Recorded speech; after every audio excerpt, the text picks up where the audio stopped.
చేయనిది BRS చేసి చూపిస్తుందని పేదల సొంతింటి కలను సాకారం చేసిన ఏకైక ప్రభుత్వం బీఆర్ఎస్ ప్రభుత్వమని పశుసంవర్ధక శాఖ మంత్రి తలసాని శ్రీనివాస్ యాదవ్ అన్నారు.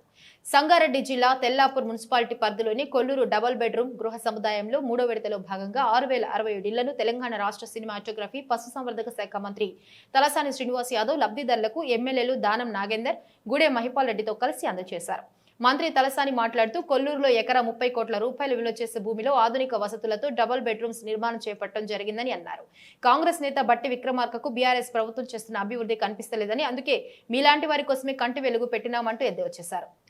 బీఆర్ఎస్ నాయకులకు కార్యకర్తలు ఒక్క ఇల్లు కూడా రాకుండా కేవలం లబ్ధిదారులకు మాత్రమే పారదర్శకంగా ఇల్లు అందిస్తున్నామని చెప్పారు.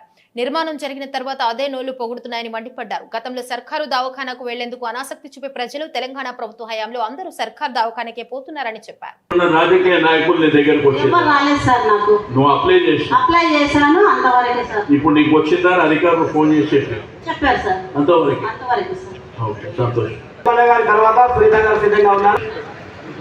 ఏం పేరమ్మా నీ పేరు? ఎక్కడ ఉంటావు? పట్టంచెల్లి. ఏం చేస్తావు? బైక్ ఇట్లా దగ్గర పెట్టుకో. మీ ఆయన ఏం చేస్తాడు? మైక్ దగ్గర పెట్టుకో. ఇల్లు సొంతం ఇల్లు ఉందా? ఉన్నదంటున్నాను. నిజంగా లేదు. సింధు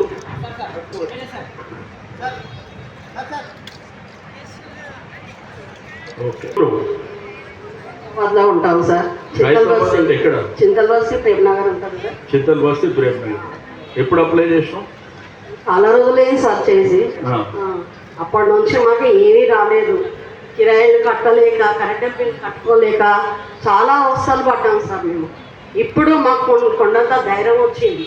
ఇప్పుడు మాకు చాలా ఆనందంగా ఉన్నది సార్. మేము వచ్చే వరకు సార్ని దైవంగా కొలుచుకుంటాం సార్. మేము నాగేందర్ గారు ఏమంటారు అంటే నీకు సొంత ఇల్లు ఉందంటూ సార్. ఆ దేవుడు పుణ్యం అంటే ఇంకో ఇల్లు వచ్చినా మాకు బాధ లేదు సార్.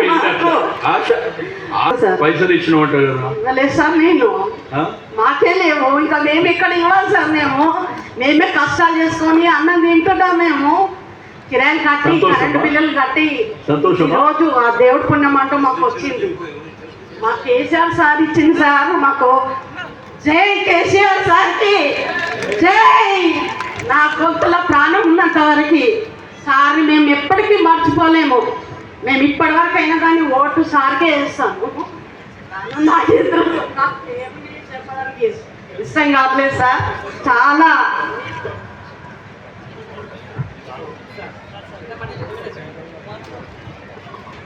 ఏం పేరమ్మా నీ పేరు?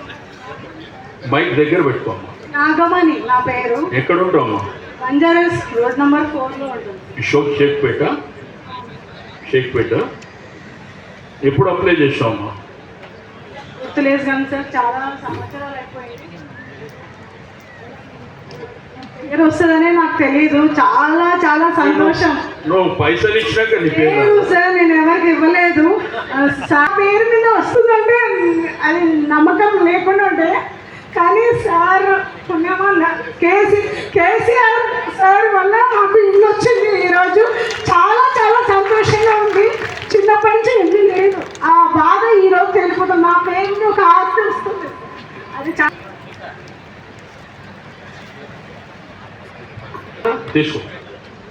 వసీమా బేగంజీ గోషా మహల్ నుండి మరొక లబ్ధిదారు వసీమా బేగంజీ. కార్యక్రమంలో మీడియా అక్క చెల్లెళ్లకు, అన్నదమ్ములకు పేరు పేరున అభినందనలు తెలియజేస్తా ఉన్నా. ఎంతో సంతోషదాయకమైనటువంటి సందర్భం. మీకు అందరికీ తెలుసు, ఈ భారతదేశ రాజకీయ చరిత్రలో ఈ డబుల్ బెడ్రూమ్ ఇల్లు కట్టినటువంటి రాష్ట్రం ఎక్కడ లేదు. చాలా మంది పెద్ద పెద్ద మాటలు మాట్లాడే వాళ్ళని చూసారు టీవీలో, పేపర్లో. కానీ ఎవరు కూడా రూపాయి ఖర్చు పెట్టి ఈ పేద మధ్య తరగతి కుటుంబాలకు ఒక నీడ ఇవ్వాలనేటువంటి ఆలోచన మాత్రం ఏ ప్రభుత్వానికి లేదు. ఒకప్పుడు స్పీకర్ సెక్షన్ ఇల్లు కట్టినా ఇందిరమ్మ ఇల్లు కట్టినా, రాజీవ్ గృహకల్ప కట్టినా 70% డబ్బులు మనమే కట్టాలి. 30% మరి సబ్సిడీ ఉంటుంది. కానీ గౌరవ ముఖ్యమంత్రి గారు స్వయం పాలన వచ్చింది, తెలంగాణ రాష్ట్రం వచ్చింది. నా పేదవాళ్ళు, నా మధ్యతరగతి కుటుంబాలకు ఒక్క రూపాయి ఖర్చు లేకుండా 100% సబ్సిడీతో మరి కట్టిస్తామన్నటువంటి ఇల్లు. ఇది ఏ రూపాయి కూడా లేకుండా కానీ మీరు అప్లై చేసిన వాళ్లకు ఇల్లు కట్టాలనేటువంటి సంకల్పంతోనే 9,600 కోట్ల రూపాయలతోనే మరి దగ్గర 1,00,000 ఇల్లు మరి కట్టించినటువంటి పరిస్థితి. అయితే హైదరాబాద్ సిటీలో ఉన్నటువంటి మనకు, పటంచెరు ప్రాంత వాస్తవ్యులకు హైదరాబాద్ సిటీలో జాగాలు లేవు కాబట్టి మరి సిటీ బయట కట్టి మీకు ఇయ్యాలనేటువంటి గొప్ప ఆలోచన ముఖ్యమంత్రి గారు చేశారు. పార్టీలు ప్రభుత్వాలు ఎన్నో చెప్పినాయి, ఇప్పటికి కూడా చెప్తున్నాయి డబుల్ బెడ్రూమ్ ఒక్క ఇల్లు కట్టలేదు అని చెప్పి మీరే టీవీలో పేపర్లో చూస్తున్నారు. ఏడ కట్టారు డబుల్ బెడ్రూమ్ అని అడిగారు. కానీ కట్టింది 1,00,000 ఇల్లు. ఈ 1,00,000 ఇల్లు కూడా నీడ లేని వారికి నీడ ఇవ్వాలనేటువంటి ఉద్దేశంతో. మనకు తెలుసు పాతకాలంలో ఇల్లు కట్టి చూడు, పెళ్లి చేసి చూడు అన్నారు పెద్దలు.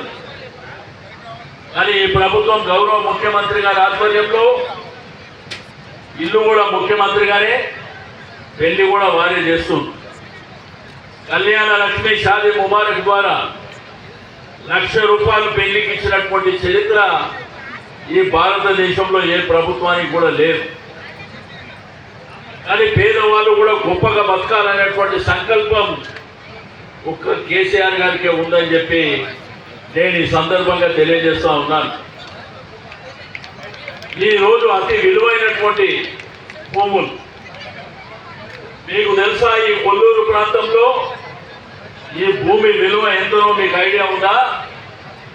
1 ఎకరం 30 కోట్లు. ఏంది ఖాళీ జాగా? 1 ఎకరం 30 కోట్ల రూపాయలు ఖాళీ జాగకే. రెండోది ఇంటి విలువ ఎంతనో తెలుసా? మీకు అలాట్మెంట్ అయిన తర్వాత, మీకు పట్టా ఇచ్చిన తర్వాత ఆ ఇంటి విలువ తెలుసా? 75 లక్షల రూపాయలు. కొంతమందికి అనిపించవచ్చు ఏంది మమ్మల్ని బస్సులు పెట్టి ఊరు బయటికి తీసుకొస్తున్నారని చెప్పి. కానీ ఈరోజు మీకున్నటువంటి కళ సాకారం చేయడానికి ఒకప్పుడు పుల్లన్ డబ్బిలాగా ఇల్లు కట్టారు, దాంట్లో ఇన్ఫ్రాస్ట్రక్చర్ లేదు. కానీ ఇక్కడ డ్రైనేజీ కానీ, స్టాప్ వాటర్ కానీ, వాటర్ పైప్ లైన్ కానీ, ఎలక్ట్రిసిటీ కానీ, దాంతోపాటు రోడ్లు కానీ, మన మీది అంతస్తుకి ఎక్కడికి లిఫ్టులు కానీ, ఇంత అద్భుతమైనటువంటి ఈ యొక్క స్థలంలో పేదవాళ్ళ కోసం ఇల్లు కట్టినంటే ఈరోజు దేశం ఆశ్చర్యపోతుంది. ఇది భారతదేశంలో ఎక్కడ లేని విధంగా రాష్ట్రం అమలు ఉన్నది. అందరూ ఆలోచన చేయాలమ్మా. అక్కడ జర ముందుకు అపార్ట్మెంట్ ఉన్నాయి, ఇక్కడేమో బీద బడుగు బలైన వర్గాల మన అపార్ట్మెంట్స్ ఉన్నాయి. Same as it is condition లో క్వాలిటీలో 142 ఎకరాలలో 28,000 డబుల్ బెడ్రూమ్లు పటంచెరు నియోజకవర్గంలో కట్టి రెడీ ఉన్నాయి. మీలాంటి వారికి అందించడానికి ఈ ప్రభుత్వం సిద్ధంగా ఉంది, అందిస్తా ఉన్నదని మీ అందరికీ తెలియజేస్తా ఉన్నాం. కాబట్టి మీరు దయచేసి ఒకసారి ముఖ్యమంత్రి గారిని పూర్తి స్థాయిలో చప్పట్లు చెవులు పడేటట్టు, గుయ్యమనేటట్టు అందరు చప్పట్లతో ముఖ్యమంత్రి గారిని ఆశీర్వదించవలసిందిగా మనవి చేస్తా ఉన్నా. ఆ విధంగా మీరందరూ దయచేసి ఇప్పుడు ఇంతకుముందు కలెక్టర్ గా చెప్పిన సిస్టమ్ ప్రకారంగా మీరు ఆ విధంగా మీకు డ్రా వెలువడుతుంది. దాని ప్రకారంగా మీరు మీ ప్లాట్స్ అన్ని అలాట్మెంట్ చేసుకోవాల్సిందిగా మనం చేస్తా ఉన్నాం. గతంలో ఫస్ట్ విడత రోజు, సెకండ్ విడత రోజు గిట ఈ ప్రాంతంలో 10% కోసం గిట ఈ ప్రాంతంలో ఉన్న మున్సిపల్ పరిధిలో ఉన్న కానీ పట్టణ నియోజకవర్గంలో 28,000 ఇల్లు కట్టడం జరిగింది. మా కలెక్టర్ గారికి, జిహెచ్ఎంసీ మన కమిషనర్ గారికి, జిల్లా మంత్రి గారికి మేము మొదలుపెట్టుకోవడం జరిగింది. తప్పకుండా జీవో ప్రకారంగా 2,800 ఇల్లు ఈ ప్రాంతంలో కట్టిన ఇల్లు ఈ ప్రాంతానికి ఇస్తే ఈ ప్రాంత వాసులంతా సంతోషపడతారు. ఇక్కడ ఈ ప్రాంతంలో కట్టిన ఇల్లు బయట వాళ్ళకు తీసుకున్నది మా మీద ప్రెషర్ చాలా ఉంది. కాబట్టి దయచేసి సీనాన్నను నేను ముఖ్యమంత్రి గారి దృష్టికి తీసుకెళ్లి ఈ ప్రాబ్లం హరీష్ అన్న గారు, కేటీఆర్ అన్న గారి గిట్ట నోటీసులు పెట్టడం జరిగింది. ఈ సమస్యను పరిష్కరించి ఈ ప్రాంత ప్రజలకు న్యాయం చేయవలసిందిగా మనవి చేస్తా ఉన్నాం. సోదరులారా, ఈ ప్రాంతంలో